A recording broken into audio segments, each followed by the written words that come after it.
נושא שמאוד מאוד קרוב לליבי זה נושא פרנסה, נושא עבודה. אני אתמקד על תופעה אחת שאולי היא מצומצמת, אבל היא מזעזעת בעיניי, זה תופעת חברות הקבלן. חברות הקבלן והתעסוקה שמנצלות את הפגיעות הכלכלית של האדם הפשוט.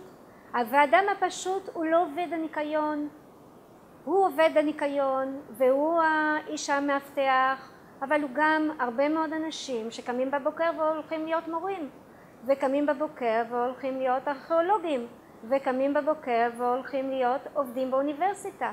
ישנם הרבה מאוד תופעות שלעיתים אפילו מפרות את חוקי המדינה עצמם.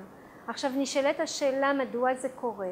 אני חושבת שזה קורה משני סיבות, אבל הסיבה המרכזית היא שחברות התעסוקה או כל אדם שהוא רוצה ליבו בלהרוויח כסף רוצה למקסם את הרווח, ורוצה למקסם את הרווח גם על חשבון חייהם של בני אדם.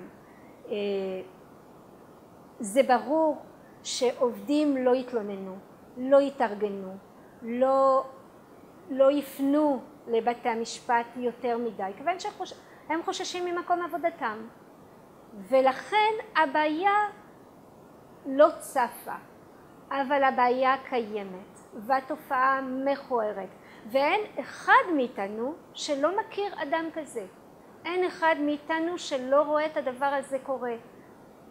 בעיקר אני פונה כאן לכל עובדי, לכל ארגוני העובדים, אתם יודעים יותר, אבל אני רוצה ללכת לכנסת כדי להילחם מלחמה עיקשת נגד התופעה הזאת.